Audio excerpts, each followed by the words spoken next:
My guest today has helped more businesses and more revenue than probably anyone else in the entire history of the world. So if you want that for your business, you're going to want to watch this right to the end. Our guest today is Brad Sugars. Another bright spot. Another bright spot. Another bright spot. Another bright spot. Another bright spot podcast. Well, g'day, and fun to be here. I'm really looking forward to this. Excellent, good stuff. So, Brad, you've got 1,000 offices in over 1,000 offices in over 80 countries. Yeah, we just hit 1,100 offices, and we opened in Mongolia, making us that's our 85th country. So there you go. Fantastic. So, here's a question for you: what makes you so special? Why is ActionCoach successful? Why do people come to you? I think ActionCoach is successful for three reasons. Number one, recruiting and training the best people. I've always had a firm belief that if you build the people, they'll build the business. So I invest a lot of time in recruiting. So my coaches, my senior team, my master franchise partners, I think it's really important to recruit the best. I remember as a young man, I went to my dad one time, I think I was 21, and I said, Dad, I just can't get good people because I was already in my own business. And he looked me dead in the eye, and you can tell my dad's a very motivational type person by his speech. He says, son, you get the people you deserve. And I was like, what? And he said, yeah. Thanks, Dad. You have to, yeah, it's like stick the knife in. How about twisting it again, Dad? And he said, you're an average manager running an average company. Highest caliber of person wants to work for you is average. So he said, you got to become a good manager, a good leader, and run a great company if you want great people to work for you. So I went to work on me. I went and learnt management and learnt leadership and learned how to run a great business so I could do it. Second reason we're successful is we built a system that works. So the ActionCoach business operating system. So when someone joins ActionCoach, we install our operating system in their business. So, you know how for you in the tech business, you have a system, right? The tech is a system. It's the same for us on business. We have a business system, and it's an operational system for a business. It's a proven formula. Yeah. Yeah. And the third reason is marketing. I believe that, we make sure that we get the message out there. And the message for us is really our customers. We tell the stories of our customers and how they've succeeded, and that message becomes a thing. But the message has had to change over the years, mate. In the early days, I could market based on, look how well I've succeeded and you can succeed too. And then you could market on, wow, you want to have more money in your business. Like greed was a bit of a thing because I've been doing this 32 years, you got to remember. And COVID changed all marketing messaging for us. You can no longer really message based on greed, but that's also generational.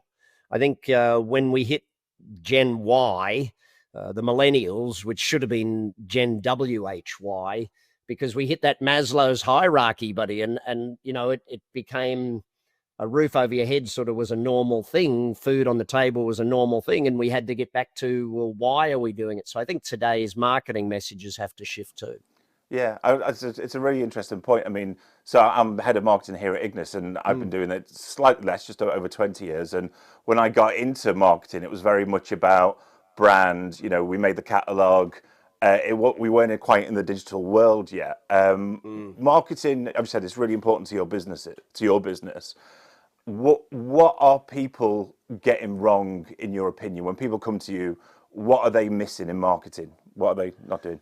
Oh, dude, how long have we got in this podcast? So let me do the top two mistakes that I see out there. Number one, marketing used to be 20% of the sale, and sales did the heavy lifting, the 80%. In today's world, I'll give you four statistics that have changed dramatically. Number one, 40% of customers, or more than 40% of customers now, do not want to talk to a salesperson. Number two, the average customer wants to be between 60 and 80% of the way through their sales decision-making before talking to a salesperson.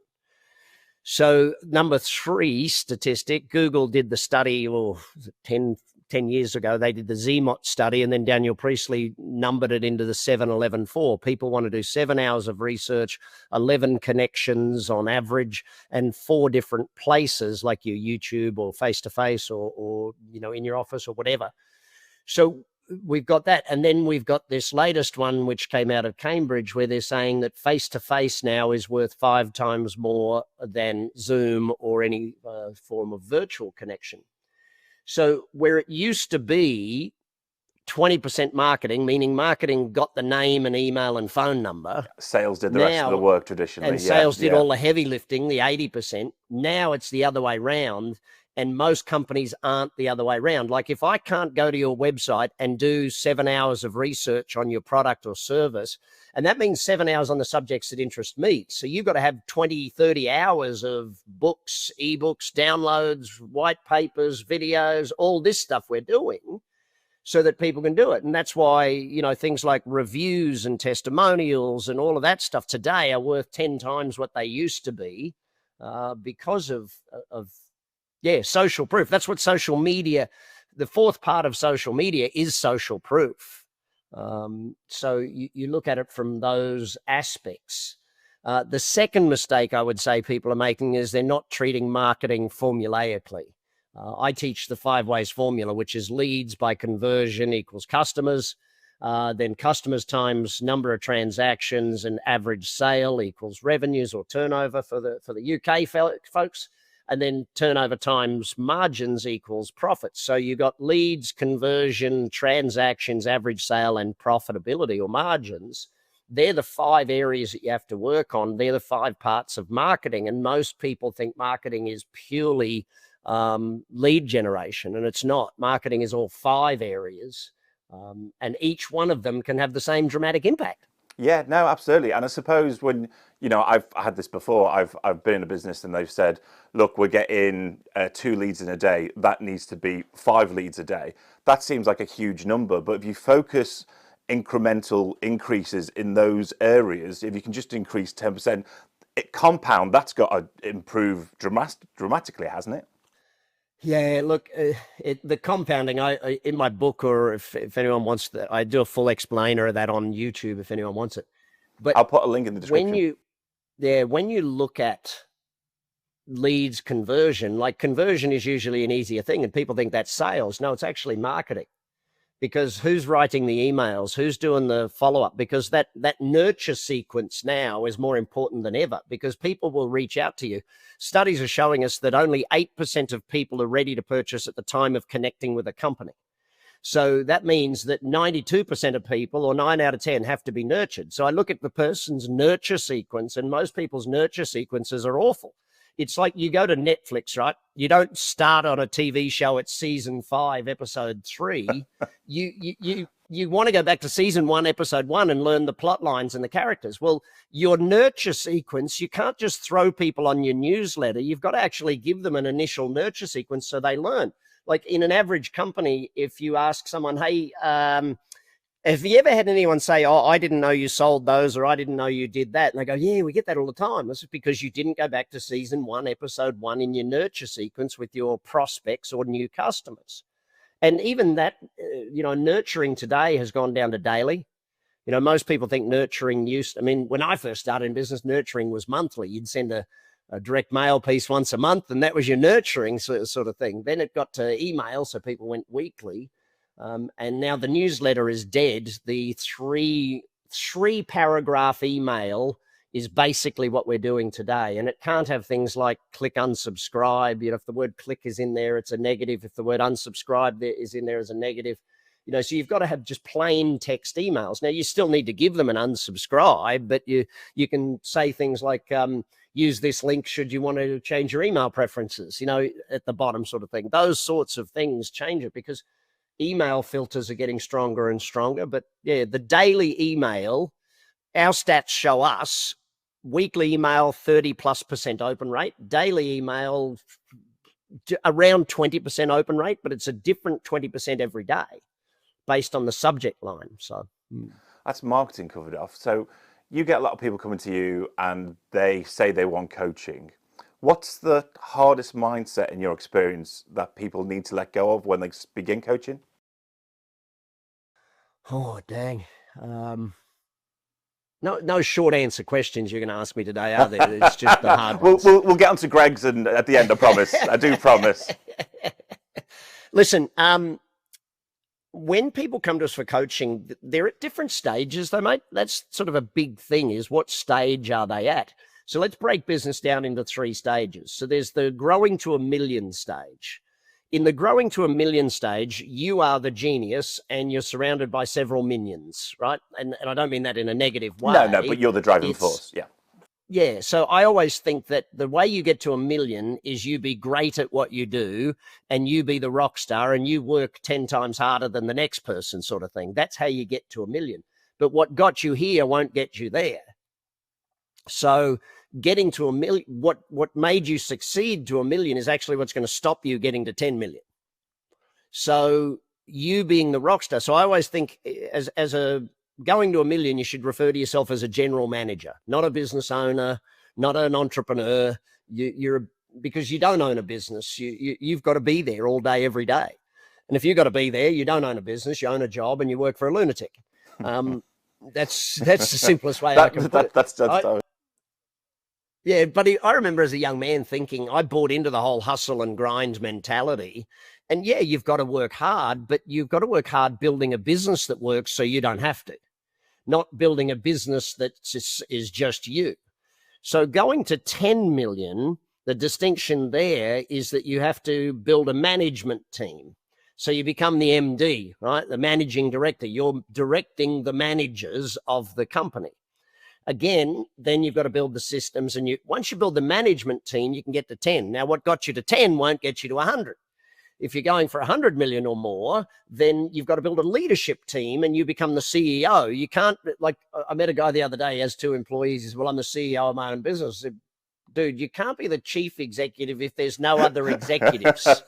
So let's be honest. You're the GM, you know, and I think that if you look at the mindset shift, there's that first person, their biggest mindset shift is setting a date to get off the tools. So setting a date by which you will no longer be the plumber or no longer be the hairdresser or that sort of thing, and you'll start managing the business. Then the second mindset shift is setting a date by which the company will actually run without you. So it's no longer like the leadership team can run the company. You can actually take a vacation. You can actually go off. Because whether we like it or not, every business owner is going to have an exit from their business. Like it or lump it, you're going to have an exit. Now, the question is it a negative exit or a positive exit? Negative meaning pine box or shut the business down, which is the vast majority. Especially today, because you look at the number of baby boomers today that want to get out of their business and just don't have an exit plan. The positive exits are where it runs without you and makes you money whether you show up or not, or you sell it for a good price. So you said that, you know, a lot of people trying to get out of it now, they haven't got a strategy in place. That's got to be so common. I mean, in your experience, like, what are 9 out of 10 founders getting wrong? Apart from the extra strategy, what are they walking around? What could they do overnight to improve? Get a coach. I'll be very, very blunt about that. Look, let's be honest. Who ever taught someone how to be a business owner?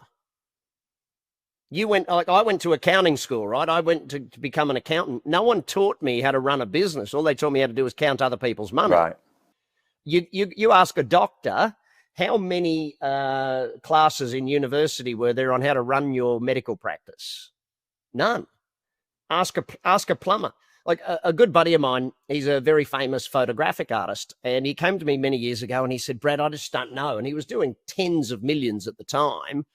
And he said, it's just like, I'm just, and the frustration, I could feel it in him. Right. And I said, mate, how many years did you spend learning to be the greatest photographer in the world? He said, all my life. It's all I've studied. I said, how many years did you study how to be a CEO of your own company? He said, I've never studied it.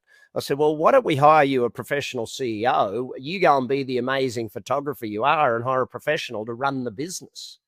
So you think about it, you get one or two choices. Either hire a professional to run the business or you become that professional that runs the business. And I think learning to be a business owner, not an operator, because like you spend years learning to be an engineer, learning to be a whatever the business is, and yet learning to become an operator is only step one.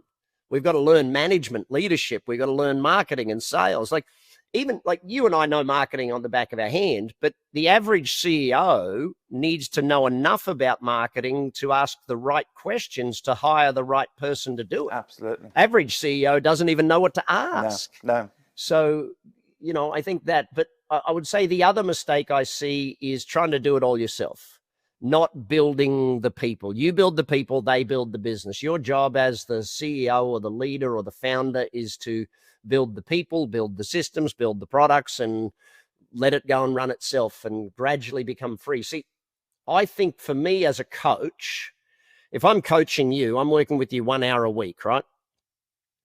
Technically, I'm running the business in 1 hour a week. I want all of my owners or founders to be able to do the same. I want them to replicate what I do, put someone in place to run the business and coach them 1 hour a week. I read that book, The 4-Hour Work Week, and I thought that's a lot. Does it work? I mean, it's great. It's great advice, isn't it? It's like you haven't got the skill set to run a business. You're a wonderful photographer. You're a great engineer. You're a great salesperson. You're not a business leader. Is the friction there? Because it technically is your business. You brought someone in to run it. You've got a managing director. Is the conflict there? Do you have to, because you think you'll know best, you're going to have opinions on your own business. How do you make that relationship work? Well, you want that conflict. Let me tell you why.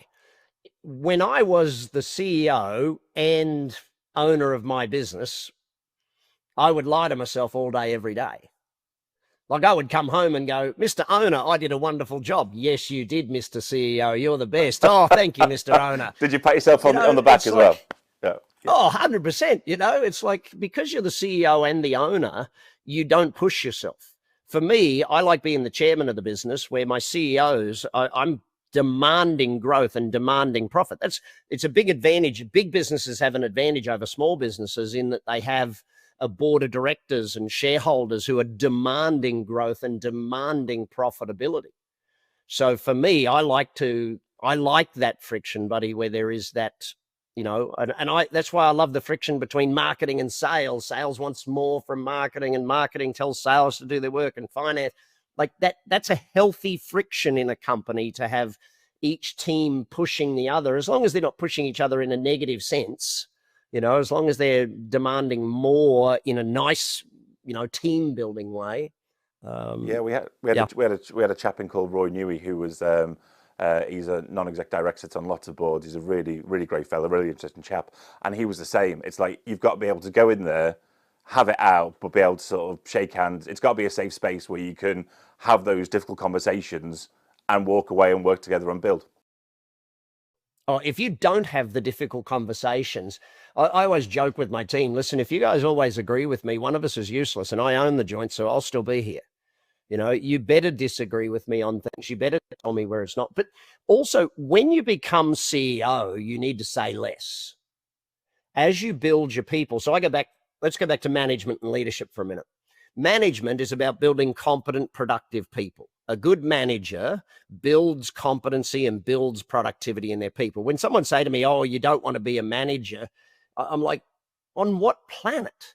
If we don't build competency, because you've got to micromanage new employees. If you don't micromanage new employees, they're going to die. It's like, that's just the way it is. Not literally, no, but like, think of employees like your kids, right? You want to raise them so they can do it on their own. Your job as a manager is to get them to be better than you at the job that they're doing. So you got to recruit really well, and then induct them really well, and build them into phenomenal people. So your job is, and I had a gentleman do this the other day. I said, all right, list your top direct reports, and he had 8 direct reports. I said, fantastic. Give each one of them a score of competency out of 10. And he was going 4, 5, 6, 3, 5. Like, he was not giving them great numbers. And I said, give each one of them a score out of 10 on productivity. And he goes through again, 6, 3, 5, not giving them great numbers. He said, oh, that's great, Brad. I now know their scores. I said, buddy, they're not their scores. They're your scores. Yeah.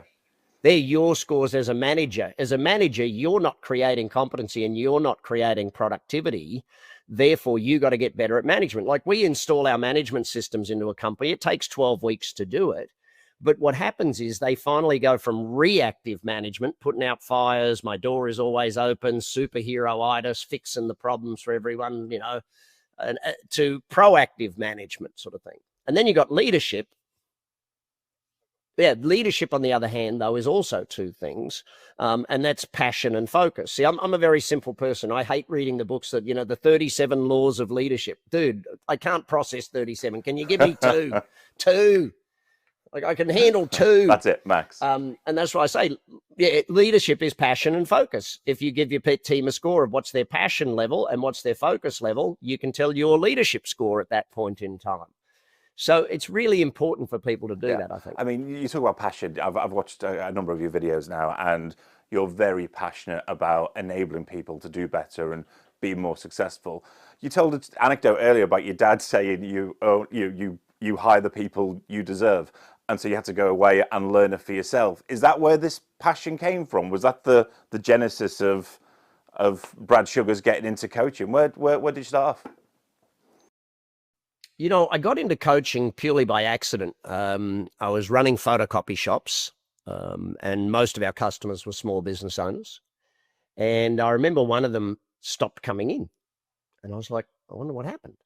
So I called. I said, did we annoy you? Did we, you know, why did we lose you as a customer? And he was like, Brad, we shut the company down. We went under.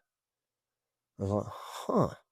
And not long after that, a guy who became very famous now, Robert Kiyosaki, who Rich Dad, Poor Dad fame, Robert asked me to go and speak on a stage in Hawaii about marketing and about what we do, because I was helping some of his team in Australia with his marketing. And I fell in love with teaching. I just fell in love with the idea that when I finished teaching people something, they could go and do something. Hence why I called the company ActionCoach, because it's not about theory, or I don't want people to walk off stage going, gee, that was a great presentation. I want them to walk off going, hey, I'm going to do this and this and this and this and this. I like people doing things based on what I teach. So empowering business people to be better. I always say our job at Action Coach is to build great business people. If we build great business people, whether it's a great marketer or a great salesperson or a great CEO or a great founder, whatever it is, our job's to build great business people. It's like when you find, you know, there's job, career, calling. You've got your job. In the start of life, you do a job, and unfortunately, most people never get out of that. You know, then there's 20 to 30% of us who find a career, and we make a career out of what we do in our work. And then there's a few of us that are lucky enough that our work becomes a calling.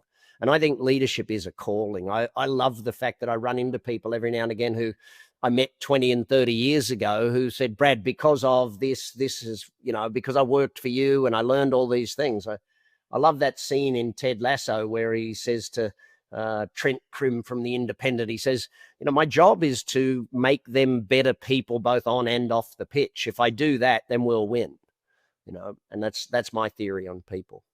Okay, well, here's a question for you then. So you found your calling. How could people find theirs? Is this something that they stumble across? Is it, do you follow your passion? Would that lead to it? I think it's a mix of a few things. Usually it's finding what you're good at is one of the first fundamentals of finding your calling. What are you good at? What is it, something that you can do better than 99% of the people, sort of thing? And I know for me, it's simplifying business theories. So when I've learned something, I can put it into a book in a formula, you know, like the 5 ways formula I just taught you, leads conversion. So when I see something, I can do that. I think the second thing is, what do you enjoy?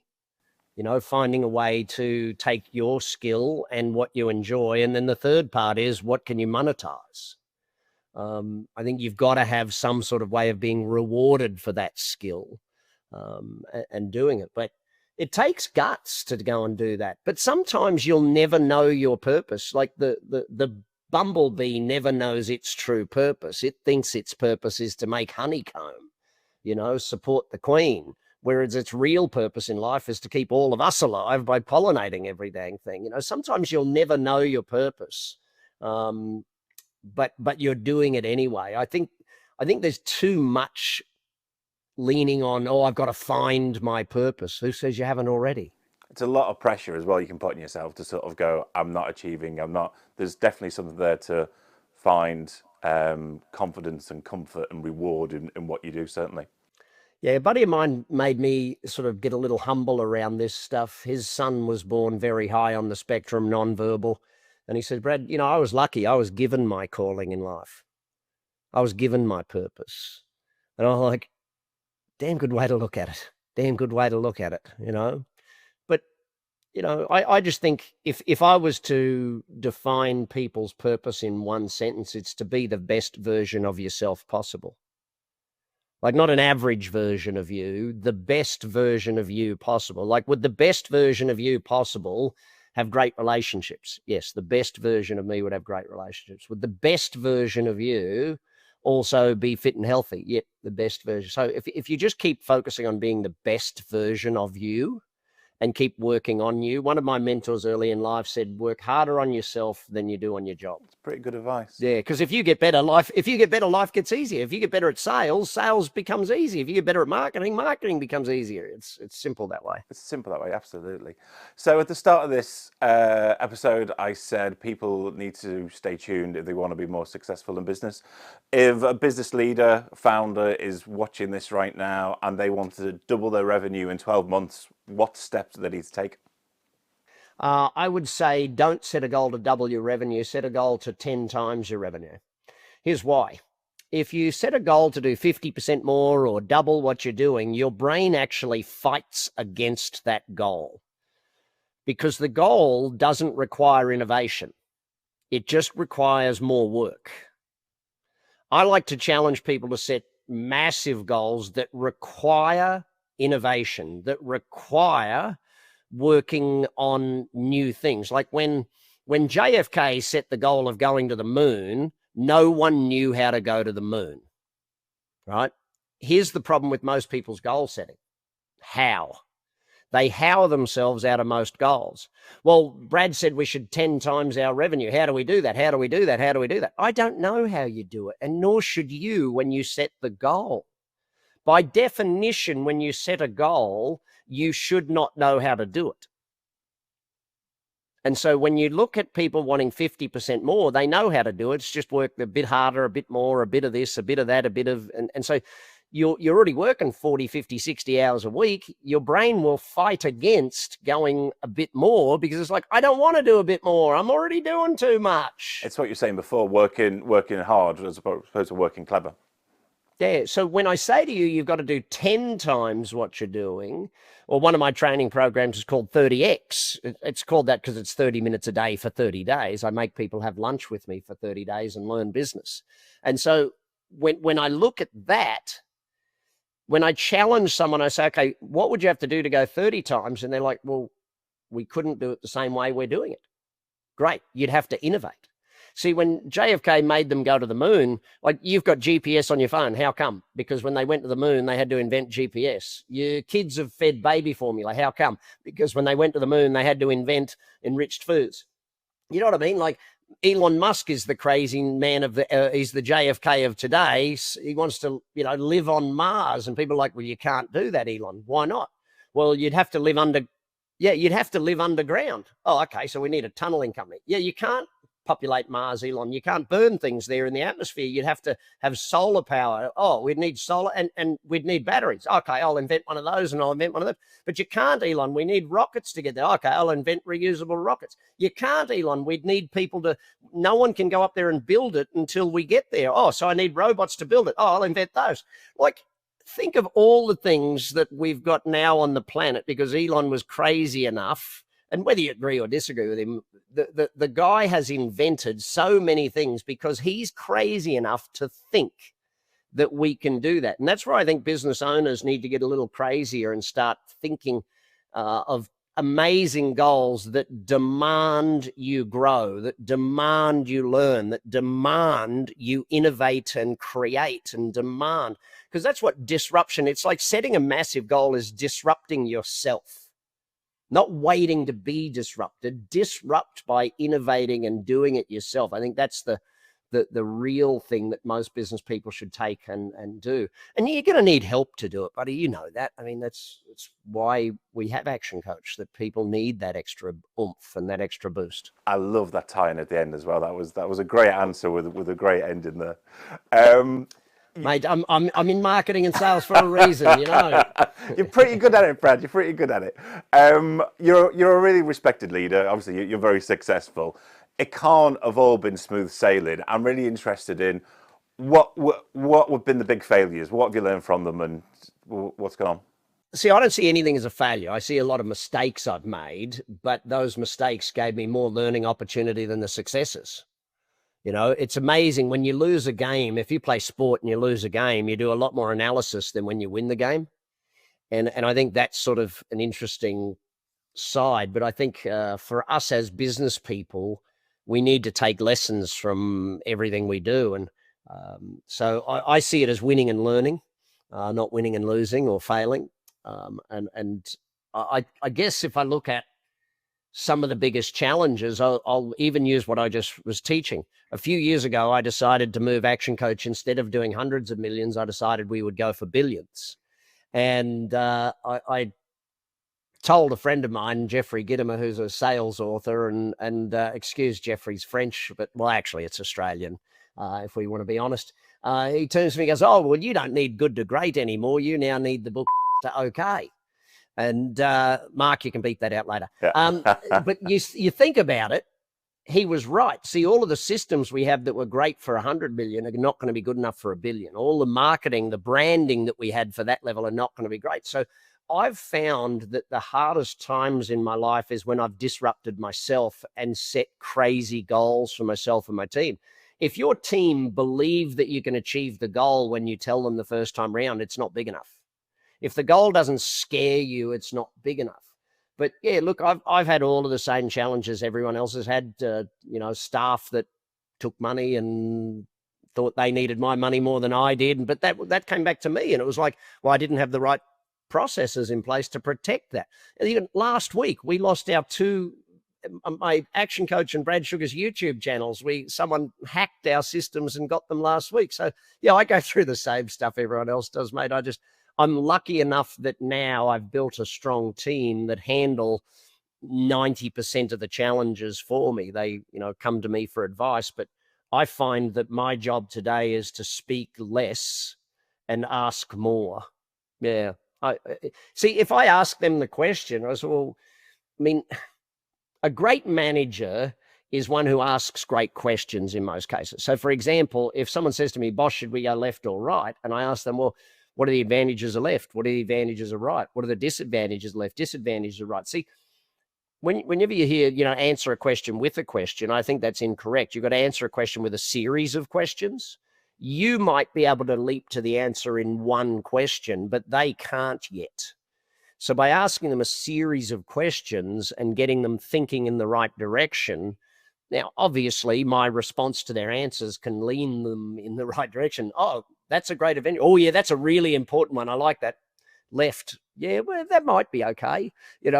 I'm telling them by my answers that right is definitely the direction I would head, but it's getting them thinking. Make your people think and they'll get there. Yeah, I mean, you could call it, action therapy or business therapy, couldn't you, really, in a way?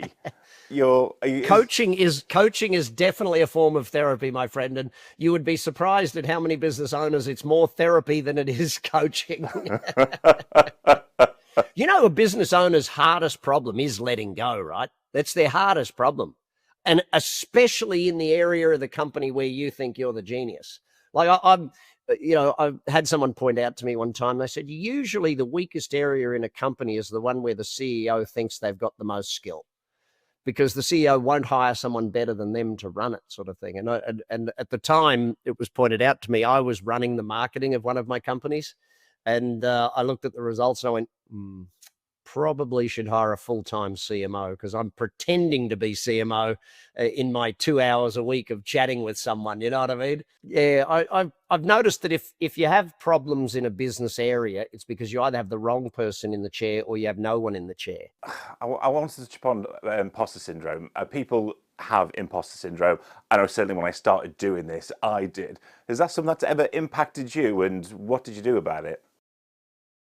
Yeah, it's funny that we gave a name to feeling inadequate. You know, I'm waiting for there to be a drug company come out with the drug for imposter syndrome. Usually we don't give something a name unless we have a drug for it or something. You know, that's usually what happens. Look, I think imposter syndrome's, I'll use my initials, BS. I think imposter syndrome is a natural thing. It just means you've got to learn more.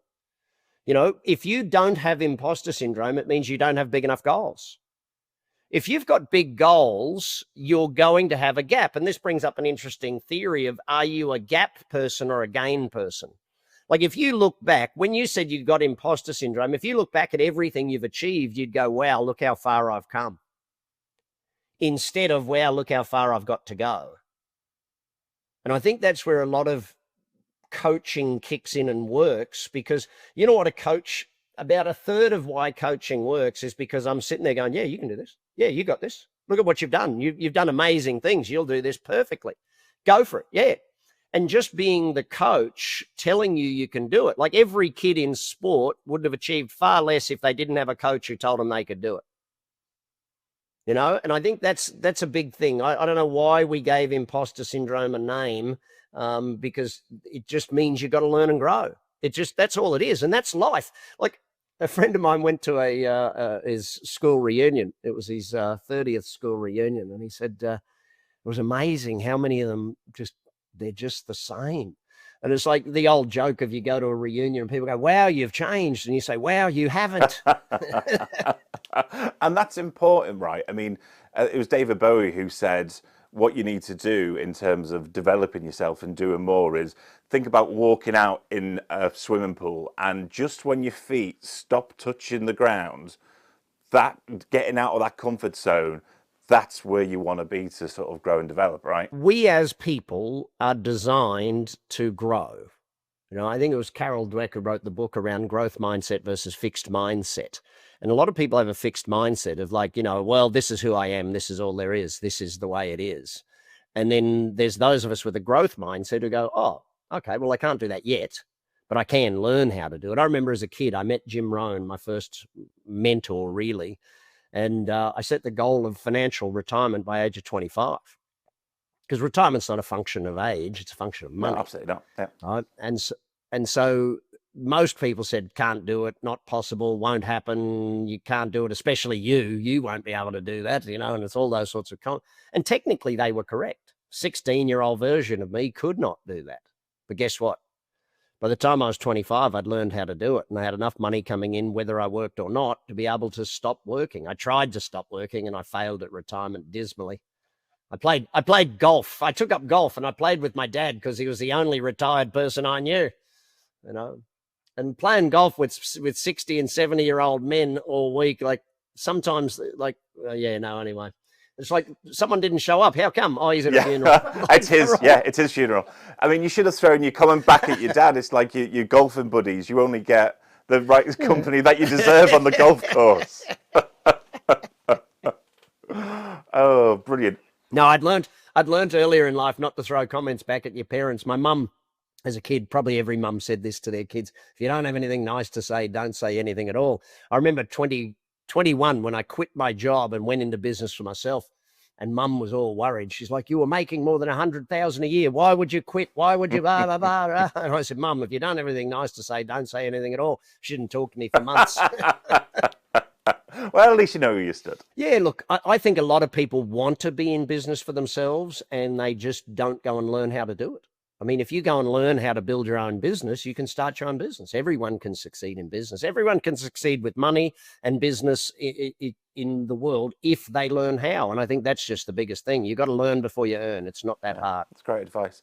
I'm conscious of time. I want to wrap up with sort of look into the future sort of question. So there's a lot going on in the world at the minute. Where are the opportunities for SMEs, large organizations? What's the next 5 years going to look like? You've got a lot of experience. You connect to a lot of businesses. Where are the opportunities for people? What should they be looking at? I mean, obviously AI is moving at a rapid rate of knots. When I started in business, Mike Bash, who was one of the founding vice presidents of Federal Express, said to me, Brad, 80% of business is routine. You got to systematize it. 20% of business you need to humanize. So train your people really well. Now I see where we're going to 80% of business will be bots, robots, computer bots. 80% of the work will be done by bots in the next 5 to 10 years. And 20% will be done by humans. So there's where the opportunity shift is going to be. There will be jobs that do not exist today. Like, 20 years ago, you would never have paid someone to walk your dog. You would have, if you got a dog, you got it because you were fat and lazy and you needed to do some exercise. Today, people pay, like, we're going to have people being paid to walk you in 10 years' time, sort of thing. Actually, we already do. They're called personal trainers. People, the challenge right now is trust. AI is bringing about a massive decrease in trust because you don't know, did that person even write it? Is it really a person? Am I texting with a human or am I getting a bot texting me back? Like, I had someone on my Instagram the other day that spent 6 hours talking to my bot, even though the bot kept saying, this really isn't Brad. This is actually his AI version. Yeah. Like, I think it was a therapy session for that lady overnight. But you sit down, you start thinking. So that's going to be where the opportunities are created. When we created the dishwashing machine, it put dishwashers out of work, but we retrained them to go and do other jobs. We now have masseuses. A lot more hospitality stuff is going to be happening because I believe we're going to see a reduction in the work week. When Henry Ford took us to a 40-hour work week, people thought he was crazy. I believe in our lifetime, it'll be a 20-hour work week, because you will be able to do 4 and 5 times as much in less time. With technology, sure. So I think that's a big part of it. But the biggest opportunity right now is acquiring businesses. Lots of baby boomers that are retiring, wanting to sell their business, and they don't have a method to hop out. So if you learn how to buy their businesses and buy them with what's called vendor finance or owner financing, there's massive opportunity for that right now, because about 40% of businesses that are employer-based businesses, they have employees, are owned by baby boomers who are looking to either hand them on or retire or do that. And they're either going to have to do that or shut them down. So I think that's a massive wealth shift in the next 5 years. And as you say, owners don't really want that, do they? You don't want to let your baby go. You don't want to let it die. No, of course they don't. And they feel responsibility over they've got responsibility. Every leader that I've known feels a responsibility for their staff. They've got mortgages to pay. And they don't want to see that legacy die either, will they? Yeah. Yeah, interestingly enough, I was talking with some people the other day about the future, and I said, somewhere in the world, one of your grandkids is going to marry a computer bot. You know that, right? And everyone laughed at me. And then 2 days ago, I see in Korea, some girl just married a computer bot. She divorced her husband and married the computer because it understood her. Like, oh my God. The world's going crazier, but also more sane in the same time, sort of thing. There's a lot of that. We're learning to shift as a planet. We're learning all of that stuff, and there's some craziness going on, but there's also some very sane things happening. And I think business owners lead the way in a lot of things in the world. Business owners are the biggest change agents in the world and make those shifts. So yeah, keep on keeping on, keep up the good fight. Business ownership is often the loneliest and hardest job in the world. And that's why I love seeing business owners come together in communities that, get them moving. And we here at ActionCoach love that community. We have an online community, Action Nation, where business people go and support each other. Fantastic. Brad, it's been such a pleasure to have you on Another Bright Spark. You've been great. Thank you so much. Cheers, mate. Wonderful to be here. And thanks for the wonderful questions and conversation. Hi, I'm Neil. I'm the host of Another Bright Spark podcast. It's hosted by Ignis. Who are Ignis, you're probably asking? Well, Ignis are an electronics design agency. We're based here in Nottingham. We have a bunch of really talented hardware engineers and an equally bunch of talented software engineers. We speak to a lot of interesting people in the technology space. We have business leaders, business coaches, engineers, YouTubers, electronics experts. We thought it'd be a really good idea to leverage their expertise and to give you something a bit back. We've got some really great guests coming up, so make sure you subscribe, click your notifications on, do all that good stuff. Don't want to miss it. Hope to see you there. And it said, just want to ask your advice about something. I said, go on, what was it? He said, got this opportunity that somebody's offered our band a recording contract. Honestly, Matt, if you've got the opportunity of doing it, brilliant. And they went on to become OMD, Orchestral Maneuvers in the Dark. The fact that we want that physical object, and we still go through the process of putting it in, needle on the thing and scratchy sound, but we still get to enjoy that. There is something fundamentally tactile. I'll read one comment, or one will just come up on the app, and it'll be, it just sort of sticky, because it's real criticism. That's the thing, and as a content creator or YouTuber, you know, it can't be anything but personal. The bias issue is the one that worries me probably most, hallucinating.